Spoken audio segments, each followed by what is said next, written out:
Hello, my name is Ben Porter. I'm a senior consultant with Red Hat for OpenShift, and this is Introduction to Containers. So first we're going to go over some of the theory behind containers, and then the second half will be a workshop of some sort where you can either just watch me do it or you can follow along on your own. All right, let's go ahead and get started. So the first question that always comes up is, what are containers? If you've been working with computers and applications for a while, then you may be familiar with some analogous technologies such as virtual machines or VMs. But containers, while they are conceptually somewhat similar, they are different in some important ways. So we're going to go ahead and talk about that. But interesting thing about containers is the answer to what they are kind of depends somewhat on your perspective. So if you tend to come from an infrastructure background, then you tend to look at them in one way. And if you come from an applications development background, then you tend to look at them in another. And neither perspective is wrong. They're just different things that different people like to emphasize. So to an applications developer, you may think of containers more as a package that includes all of the dependencies for an application. So kind of like a static binary, for example, and we'll get into the details here in a little bit. But you might think of how easy it is to deploy containers. You can take any container and move it around to different systems, and as long as they support the OCI container spec, you can run those containers on that machine. And from an application perspective, it's incredibly easy to share containers since they include all necessary dependencies inside of them. You can really just copy them and move them to other systems, which is great. From an infrastructure perspective, you tend to more think that with virtual machines, each virtual machine has its own kernel that's running in memory, and there's a hypervisor that provides a hardware abstraction layer. And to each virtual machine, they see different spaces. Whereas on a container, all of the running containers will share the same kernel that is running on the host. And a lot of the container features are implemented as kernel features. And we'll get into this a little bit more in depth in a few slides. But you may also think of containers for their portability because they are incredibly portable. Oftentimes, developers like to use more recent bleeding edge distributions such as Fedora or even Arch Linux. But in production, we typically want to run something that's highly stable and slower moving, such as Red Hat Enterprise Linux. With containers, it's very easy to take a container that was developed and built on a system such as Fedora and move it easily over to Red Hat Enterprise Linux, which is a huge benefit. Okay, I've already mentioned virtual machines is kind of a helpful analogy. So let's dive a little bit deeper here and talk about the difference between virtual machines and containers. So far, you probably know that containers provide many similar features as virtual machines, but let's look at the difference in how they're implemented.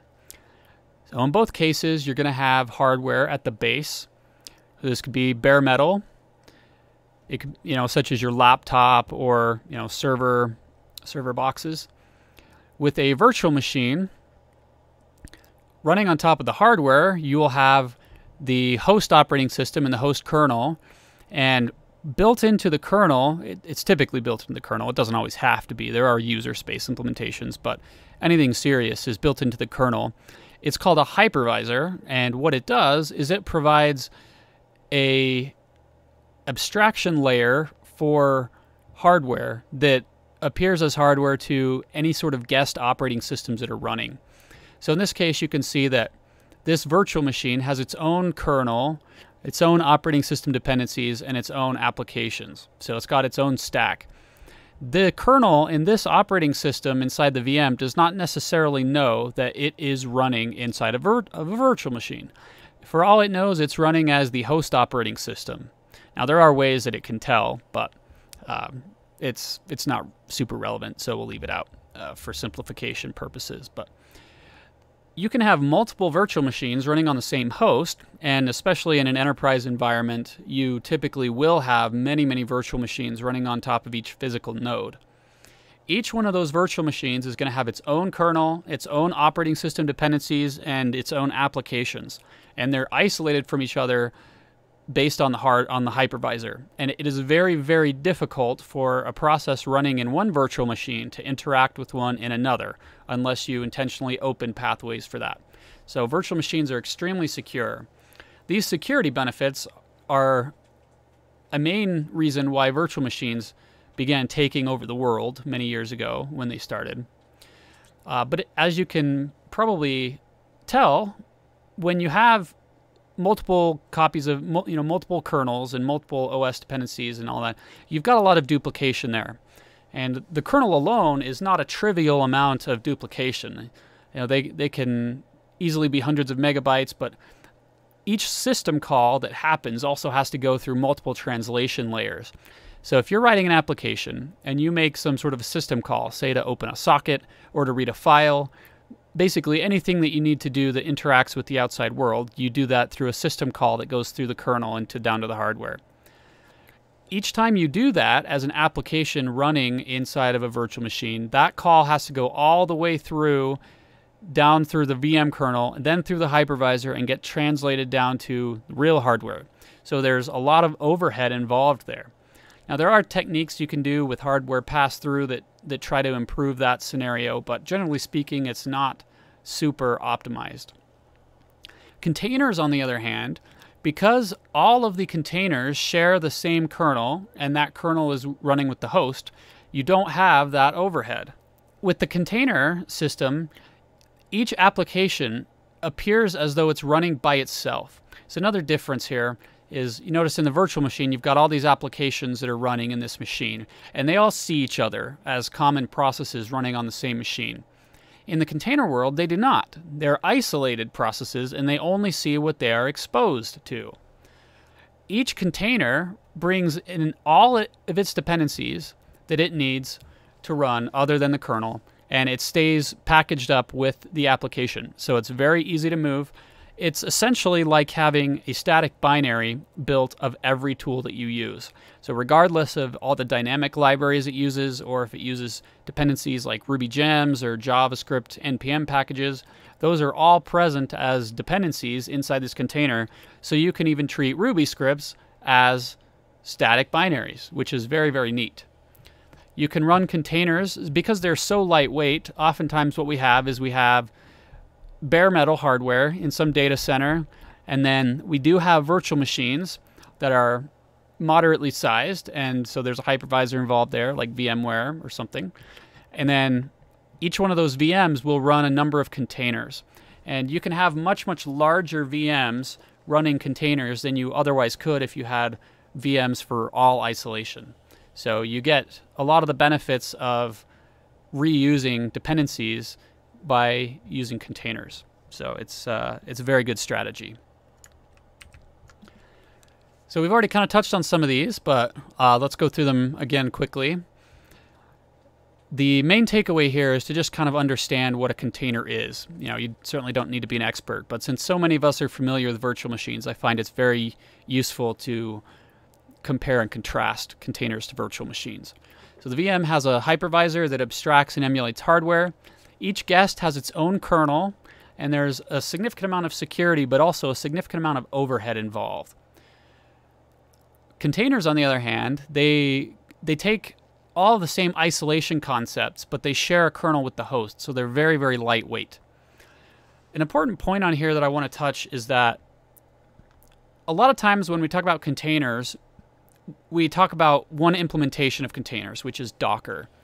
Docker is just one implementation of the specification. So there's a specification called OCI, Open Container Initiative, and it defines what containers should have and how they should be in order to be portable and interoperable. Docker was the first implementation to popularize containers. So it's kind of like Kleenex and tissues, where depending on where you're at culturally, you may say, hey, can I have a Kleenex? And what you really mean is just a generic tissue. You don't mean a literal Kleenex brand tissue. Or aspirin is kind of the same way. They were the first real popular implementation. So a lot of times we'll say, I need an aspirin, when in reality, what you just a generic version would be just fine. Podman is an implementation of containers that is very popular among the Red Hat crowd. Podman, one of the nice things about it is it does not have a daemon, which it's Docker itself is a client-server architecture, and Podman on the other hand is not. We'll get into the details of that here in just a little bit, so don't be thrown off by it yet. But just keep in mind that Docker is only one implementation.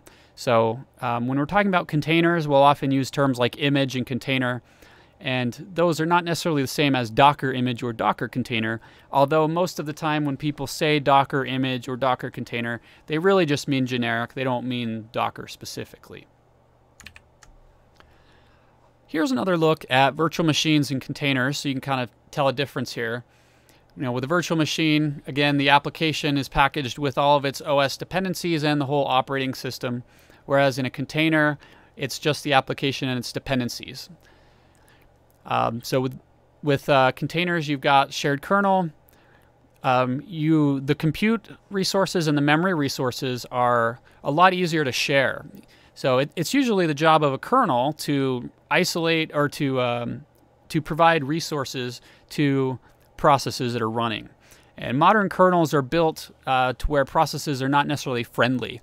So if you look at some of the classic operating systems like Windows 3.1, for example, where processes were assumed to be friendly and play nice, there's significant issues with that, security-wise especially, not to mention if you have a poorly behaved application because of bugs, could tear down the whole operating system. So as operating systems have evolved, they've put up lots of guards with regards to the memory and the CPU that is allowed to the process. When you have all these different kernels, you have to really subdivide things. So if you've ever set up a virtual machine, for example, you have to allocate a chunk of memory to it. And that memory goes to the virtual machine. And what doesn't get assigned there stays on the host. And you cannot dynamically change that. You have to reboot the virtual machine because it would be the equivalent of hot swapping RAM modules into your physical hardware, which would be very dangerous and would not work. With containers, on the other hand, because they're all sharing a kernel, this is not a problem. So you can allocate resources on a very, very individual level, depending on what they should be. And the kernel takes care of managing that and making sure that a container does not exceed its allocation. That way containers cannot rob from each other, and you can safely share nodes among containers. And OpenShift is very much built with that in mind. Depending on your perspective, one of the other benefits so far we've talked about the technological benefits between virtual machines and containers, but there's also administrative benefits here. In traditional organizations with IT operations, the lines of ownership are often very difficult. So you may have IT ops, which would own the infrastructure, the bare metal, and they would also manage the virtual machine, the operating system that's on it, and all of the OS dependencies. And then the application developers would ship their app. And it was kind of up to the two to sort of work together, which was always very difficult, especially because they have completely opposite competing goals. In IT operations, your goal is stability, lack of change, and risk reduction. In development, your goal is often use the newest, shiny, cool stuff, and those goals are opposites, and so there was often lots of conflict there. Deployments can take a very, very long time in this old model, and it's not very efficient. In a container world, though, the technology allows us to draw clear boundaries around different areas, which is awesome because we can easily divide the territory of development versus IT operations. IT operations just essentially becomes a platform that provides container hosts and container infrastructure, and then the developers can manage all their own operating system dependencies. They package it with their application. If the container runs locally, it's going to run in production and whatnot, and everybody becomes much, much, much happier in this model. VMs are not portable. This is something that can be a huge pain point in development and operations, is that if you have a virtual machine created on one machine, you cannot move that. Now, there are kind of hacks and tricks like exporting as an OVA appliance and things like that. But generally speaking, these VMs are not portable. You can try to make copies and things like that, but it's very difficult and it's very error prone. Typically, you've got to recreate the virtual machine on its host and use it there. Contrast that to containers. Portability is now very, very easy. Especially with Red Hat Enterprise Linux, if RHEL is used as the host operating system and the container, it is guaranteed to be portable across any infrastructure. Red Hat does extensive testing of the kernel versions and things like that, so you can have very high confidence that these are going to work in production just like they work in development, which is a fantastic guarantee for anybody who's ever had issues where it works on my machine but doesn't work elsewhere. There are several terms that are extremely important to learn when it comes to containers. If you don't learn these terms properly, you're going to be wildly confused, and you're going to also confuse other people. Unfortunately, a lot of what you read on the internet, people are already confused about what is an image, what is a container, and so you'll see the two terms used interchangeably when in fact they are not interchangeable terms. The formal definition of image might be an executable package that includes everything needed to run an application: the code, a runtime, libraries, environment variables, and configuration files. That's a very fancy way of saying essentially that it's just a self-contained package that has everything it needs to run. A container, on the other hand, is a runtime instance of an image. A container is what the image becomes in memory when it's executed. I like to use two different analogies when trying to explain the difference between an image and a container, and the analogy depends on the individual. If you come from a development background, the analogy that I like to use is that of object-oriented programming. If you've used a language like Java or Python or Ruby, any sort of object-oriented language, then you're familiar with the term class and object. In object-oriented programming, a class is kind of like a blueprint for an object. It's where the object is defined. At runtime, you then instantiate objects based on that class. And you can have as many instantiations or as many objects as you want, but there's only one class definition. An image is a lot like a class. It defines the structure, it defines the state at the beginning and everything associated. But then when you run a container based on an image, it's like instantiating an object of that class. You now have a totally separate object that has its own state, its own properties, that sort of thing, and you can have as many of them as you want, all based on the same image. If you come from more of an operations background, then I like to describe images as binaries, or static binaries. They have everything you need to run is included, but a binary by itself is not a running process. It doesn't do anything. It just sits there on disk. When you execute that binary, it becomes a running process on the machine. That's what a container is like. A container is the running process, and an image is the binary. If you have a binary on your machine, you can run as many copies of it as you want, and they can all run together, and once they've started, they all have their own individual state, and they can all make changes independently and not be dependent on each other. And if you make a change to the process while it's running, that does not reflect back to the binary. Now that's an important thing to note. A lot of people will make a change inside of a container when they're first starting out with containers. They'll make a change inside a container, such as creating a file or changing a config file setting, and inside of a virtual machine, that would normally persist, but with containers and images, it will not unless you specifically commit it back, which is not great practice. You should always build your images from a Dockerfile. We'll talk about that towards the end, but it's very important to realize that the container is by itself. It's its own thing. It's like a running process that if you change its state somehow, it's not going to update the binary on disk. Another important term is orchestration. And we're not going to dive a ton into orchestration at this point because that's what OCP is all about. But orchestration comes along because when we're just running individual containers, it's not very difficult to manage. It's very easy to do with just simple command line tools.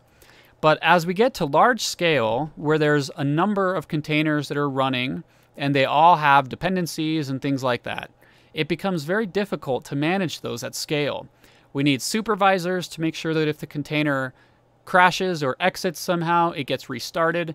We may need to make sure there's a minimum number of instances that are running. For high availability applications, we have to have a minimum of 3 instances running at any given time on different nodes in order to be considered highly available. With orchestration, that's how we solve that problem. We have some sort of a supervisor that keeps count of how many are running, and if there's not enough, it will spin some up. And it can also scale down by killing off instances. But we'll get a little bit more detailed into what orchestration is here in just a bit. I am going to attempt to make a drawing, but I normally would use a whiteboard for this, and I would normally have a pen, but in this case I just have my mouse and keyboard. So this drawing may be horrible, but I want to try to talk a little bit about orchestration and why it's something that we need. So when we're just running a single instance, that is a terrible square, but it's not very difficult to keep an eye on this guy manually and spin up a new container when you need it. But as I mentioned, in order to be highly available, which is something we want, you've got to have at least 3 instances running at any given time. That's just for one application.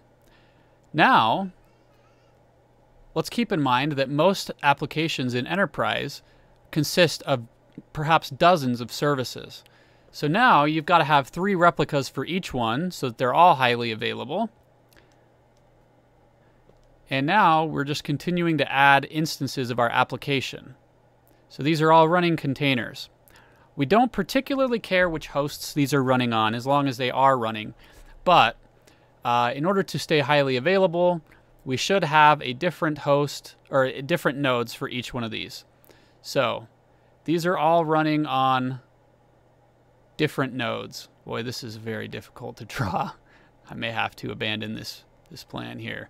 But each one of these is running on its own node. Oh my. It is harder to draw a straight line with a mouse than I thought. But anyway, each one of these is its own node.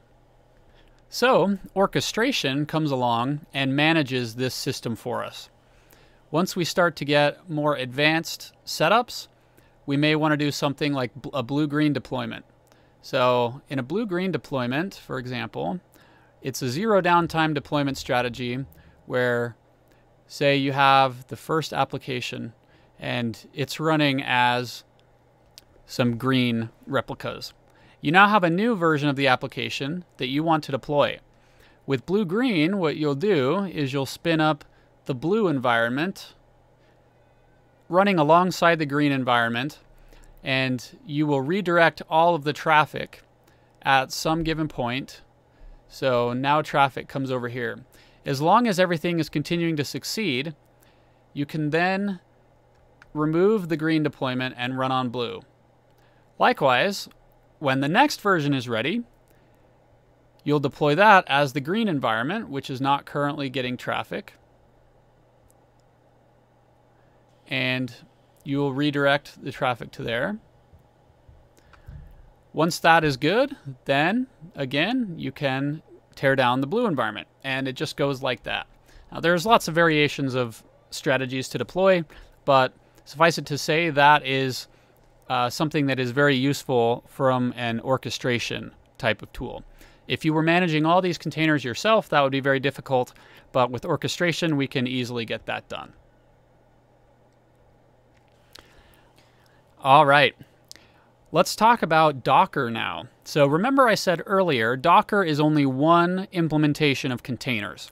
There are numerous competing implementations that follow the OCI container spec. Docker is only one. With OpenShift 3, which is the version that we're currently using at RBC, Docker is the container engine for OpenShift. In OpenShift 4, that changes to a tool called CRI-O, which is CRI-O. For the most part, you will never even notice that. If you're developing locally, especially if you have a Mac computer, for example, you may continue to just develop local with Docker, and your images will build and run fine on Cryo inside of OpenShift. So it's worth talking about Docker, but just want to make sure that you understand that Docker is just one implementation of containers. So Docker is actually just an abstraction layer on top of containers. So I mentioned that it's an implementation of containers. That's sort of true. Most, in fact, I would dare say all of the features of containers that do the real work, such as isolating namespaces like PID namespaces, net namespaces, IPC, that work is all done by the kernel of the host, and it's built into the Linux kernel. When you run Docker on the Mac, you actually install a Linux VM silently in the background, and the Docker application for Mac takes care of managing that for you, so it's not exposed to you directly for the most part. But the features are built into the Linux kernel. Those features existed for quite some time before Docker became a thing. In fact, containers are a pretty old idea. If you're familiar with BSD history and the way BSD jails worked, it's kind of the same idea on Linux.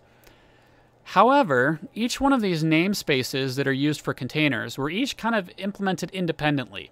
So if you wanted to start up a container inside all of these different namespaces for itself, you had a lot of work to do. You had to create your own PID namespace and net namespace, IPC, etc. And it was very easy to screw this up and end up leaking to your containers or to the host. It was because it was kind of difficult and error prone. Not many people did it. You had to often script quite a bit of it, and it was kind of messy. And like I said, a lot of times it was screwed up. So for practical reasons and safety reasons, a lot of people just used virtual machines. When Docker came along and streamlined this and essentially managed all of these different namespaces, containers became highly attractive because it was now just as easy to use as a VM, or a lot easier, in my opinion, to use than a VM, and it was also safe.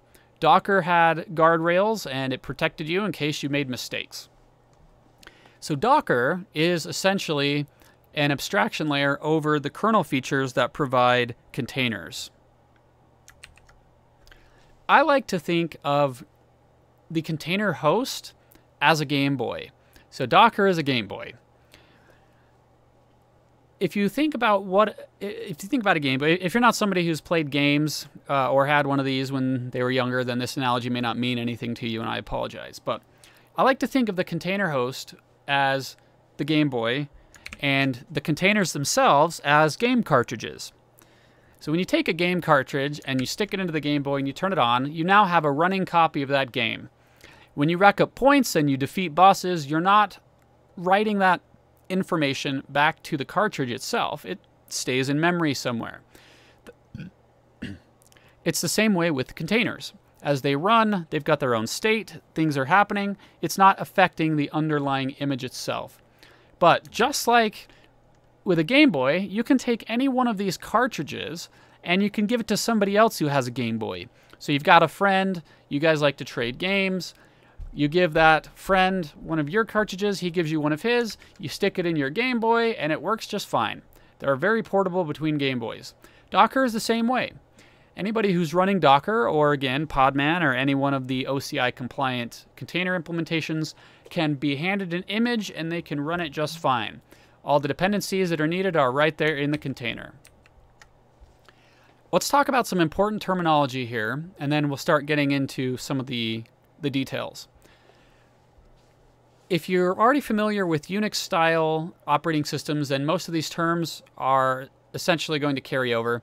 Volumes are a concept of how you can share disk space into containers. Ports are the same thing in containers as they are on your host. The difference is that each container has its own port space, its own namespace in the kernel, which allows it to bind to ports that are in use by other ports. For example, you can run numerous Nginx instances all binding to port 80 inside their containers, and that doesn't conflict with the host, because under the hood, it's using a different network interface. You can expose ports that are bound in a container to the host, but if you do that, only one can have each port, because those rules do still apply. Each container can also have its own network namespace, where it's got its own interface. It may or may not be visible to other interfaces, and it can talk over the network just as though it were remote. In Docker world, there is a daemon. Docker is a client-server architecture. Podman, on the other hand, is not. Podman is just a client-side tool that just runs containers directly. But in the Docker world, you have this client-server architecture, and the daemon, or the server portion, is what actually does the work. It's the portion that actually runs the things that you send it. It is all controlled by a REST API, and the Docker client that runs simply makes calls over this REST API to the Docker daemon to get its work done. Here's a rough example of what it looks like. So at the foundation here, you've got this server piece, the daemon, the Docker daemon that's running, and it's getting done the work. It's running the containers and things. It's exposed over a REST API. You can hit this REST API directly if you would like, if you have your own code that you want to run against it, or you can even use curl or something to hit it. But most people will use the Docker CLI client. That client is just a Go wrapper over the REST API for the most part. One nice thing about this system is that the daemon, or the server, does not have to be running on the same machine as the client. This used to be a lot more useful than it is nowadays, because nowadays we're not controlling Docker daemons directly. We're using something like Kubernetes or OpenShift to do our container management for us, also known as orchestration. That's an important term to remember. Most of the time now, the vast majority of the time, the Docker daemon and the client are going to be running on the same machine, such as your laptop or the OpenShift node. Don't worry about these other pieces here. This next diagram will be a little bit easier to understand. This is kind of what it looks like to use Docker. So you've got your client here, and you can run commands such as docker build, docker pull, docker run. We'll get into the details of what those do in a minute, but those commands go to the Docker daemon, which instructs it to do something. Images typically live in what's called a registry. In the registry, you can have different repositories that each have different versions of an image. So I like to use Git as an analogy here. If you've ever used Git or GitHub, this may be helpful to you. Think of the registry as GitHub, and each one of these images here as a repository. I apologize if you hear my daughter screaming in the background. She's 2, and she is very upset right now. We're gonna try to get that fixed. But so this registry can have different images. So in this case, we've got Red Hat Enterprise Linux, we've got a copy of Nginx, we've got a copy of Redis, and those live in repositories inside the registry. Now, because we're running containers on a particular host, we need to have a copy of the image. So the image can be pulled down locally and then executed into containers. So notice in this picture of the host here, we've got one copy of Redis, one copy of the Redis image, and that is stuffed into however many containers we need running on this one host. In this case, we've got Red Hat, and we've got multiple containers of that. Now, Red Hat Enterprise Linux by itself is probably not super useful, but you can use Red Hat Enterprise Linux to put whatever you need into it and get some computing done. So the containers are run by the Docker daemon. It takes images and it spins up containers based on them. Pretty straightforward and simple model once you get used to it. All right, let's take a look at running some simple containers. So when I gave this presentation live in a non-recorded version, I made these animated GIFs to kind of help out. I'll use them for part of this, and then I'll switch over and actually use my terminal for the others. But one of the things that, oh, you know what? We need to talk about this briefly here.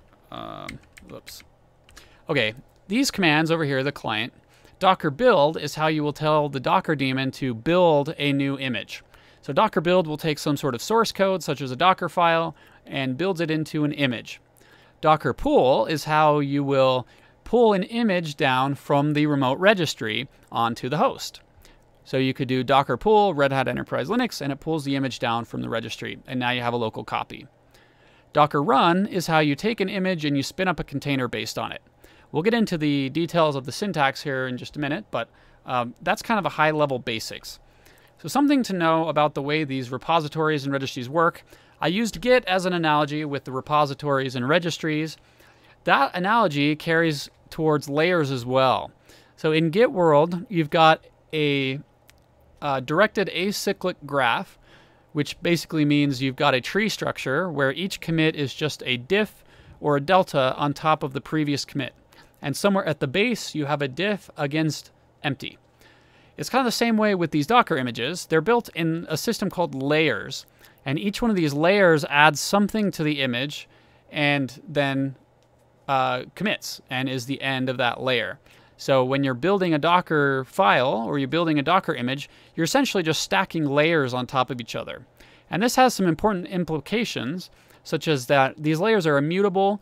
They have a SHA associated with them.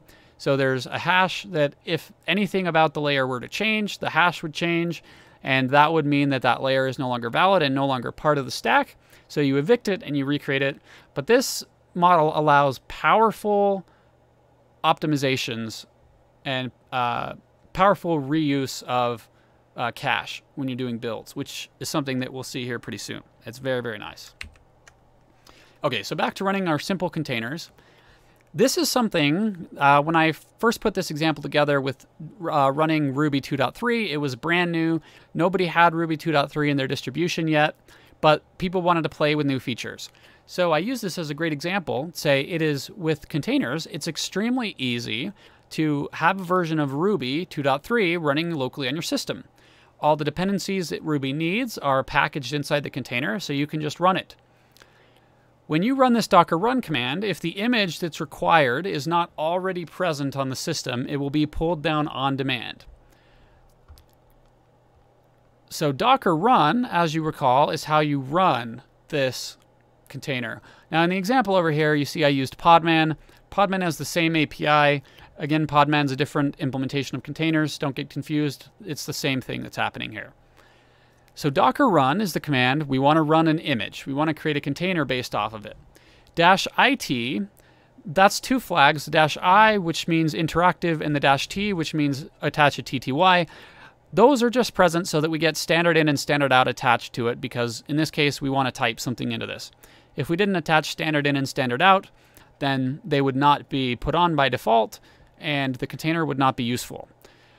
The name of the image here is Ruby. Now there is an implied prefix here that's the server name. So this would be docker.io/, but that's implied in this case. So the image name is Ruby, and then this colon is sort of like this colon is a tag. It's sort of like a Docker tag or a Git tag as well. So 2.3 is the version, and that's just a tag. This is just an arbitrary label. Both of these things are. We could have Ruby : some ver, or whatever we wanted, and it would work just fine. But it's obviously very good practice to use version numbers as these labels because they convey meaning. IRB is the binary inside this container that we want to run. A lot of containers will have a default command, so you don't have to specify. But in this case, we want to run IRB, which is not the default. So we docker run -it ruby : 2.3 IRB. I've already got that locally on my system because I pulled it down before making this GIF. When I type it, it drops into a prompt, and you can see here I'm typing Ruby code, require JSON, and then I just do a very simple command, put string, and then I dump some JSON, and everything works fine. And that is running inside of Ruby 2.3, so I can test out code that I want. What about a database? Oftentimes when you're doing development, you need some sort of a database. This used to be a notoriously difficult pain point. Your database that is required is some, MySQL version or something, and your local operating system doesn't have that packaged. What to do? With Docker, this is not a problem because all dependencies are packaged in the container. So in this case, we want a version of Postgres called 10.4, and this -p flag here just tells Docker, bind port 5432 on the host to 5432 in the container. That way, when we want to access Postgres, we can just point it at localhost. In this case, Postgres is the name of the image, and 10.4 is the tag. Notice there is no binary specified at the end here, so we are making use of the default command from the Postgres image. What about Groovy? Groovy is, in my opinion, a very, very neat scripting programming language that runs on top of the JVM. You can directly call Java classes and manipulate them inside of Groovy land, which is neat. But Groovy basically looks like a bunch of Ruby fans got together and changed Java to be more like Ruby. And I am a huge Ruby fan, so of course I like Groovy. But a lot of people don't like Groovy. It's sort of thrust on us in the Java world because it's used for Gradle and it's used for Jenkins files and things like that. And there's a good reason for it. But if you don't know Groovy, it can be intimidating. What you need is a REPL, a read-eval print loop that you can type code into and get comfortable with the language. With Docker, that's extremely easy to do. So remember, Docker run -it, we're connecting standard in, standard out. The --rm flag is a little bit new. That simply tells Docker when this container exits, go ahead and delete it. I don't care about it anymore. Notice we're deleting the container, not the image. Big difference there. If you don't pass the --rm flag, when that container exits, it will stick around on disk. Now the reason for this is that when a container exits, you often want to get logs from it or do some sort of inspection, maybe copy files out of it. And so by default, Docker keeps it around. Most of the time when we're just playing around though, we don't want to do that. And if we forget the --rm flag, then we have to clean this up manually, which is no fun. So we include --rm here. Groovy is the name of the image. And in this case, I am not specifying a tag. Notice there is no :string. So that means that we're using the implied tag, which is :latest. :latest can be very useful when you're versioning your own images and pushing them up to production. It's especially bad practice to use the latest label and rely on it because it can change radically. So you should always put a tag on there. But when you're doing something like this, where you're just playing in the container, then it's unnecessary. And notice we are also not providing a binary command to run. So we will use the default command. So let's fire it up. Here we go. We've got our Groovy shell. It drops us in. I can type some Groovy code, 2.up24, and then print line $it, and enter, and boom. We've got some output here. So works great. Here's another case. A lot of developers will use Groovy to write scripts that do some sort of maintenance or something like that. But if you don't have Groovy installed locally, then you can't run the Groovy script very easily. With Docker, this is not a problem. This demonstrates how volumes can be useful in Docker. So let me explain the command, and then I'll tell you what it's doing. So in the background, I guess, so this script is just, this is just a generic example. But let's say that this script goes through and refactors, some variable name or something. We want that effect to be on the host itself, because inside the container is not helpful since containers are ephemeral. Their file system will disappear when we delete it. So what we want is for it to update the host. So we Docker run, so we're going to run a container from an image, --rm. We don't care about the container once it exits. It's going to be modifying files on the host anyway, so just clean it up for us. -v, or --volume is the long version. I tried to intentionally use a mix of long versions and short versions so that you can get familiar with the difference. -v is how you tell Docker to mount a volume. So with this host, it ends up being a bind mount under the hood. In this case, $pwd is how we get the current working directory. So what we're saying here is take the current working directory on the host, and the colon separates the two. And so the first path is the directory on the host, and the second path is where in the image, or excuse me, where in the container we want this volume to be mounted. So we're taking the home directory, or the current working directory, and we're mounting it into /home/groovy/scripts.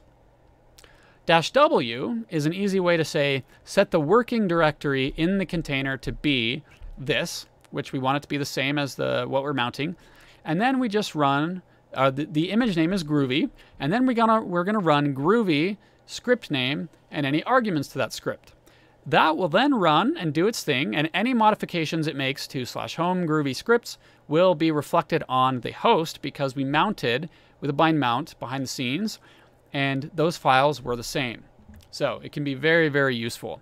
If you're confused, that's okay. It's very normal. This is a lot of material, and hopefully it will get a little bit better when we actually do a concrete example. Here's an interesting example that I put together. What I noticed is that I'm a Linux guy. I have been for a very, very long time, for well over a decade, and most people I know are not Linux people. They use Windows or Mac, that sort of thing. And I had files that I wanted to share with them, some of them quite sizable. So I needed some sort of cross-platform solution here that was very easy. Well, every platform has a browser, so I essentially took Nginx and just built a simple image where I could mount some directory in on my file system, and it would automatically be served by Nginx. So let me explain the flags here. Docker run --interactive and --t2i. Those are the long forms of the -i and the -t that I mentioned earlier. So this is just -it. --rm, remove the container after it exits. Here I'm assigning a name. I'm calling this container Nginx file server.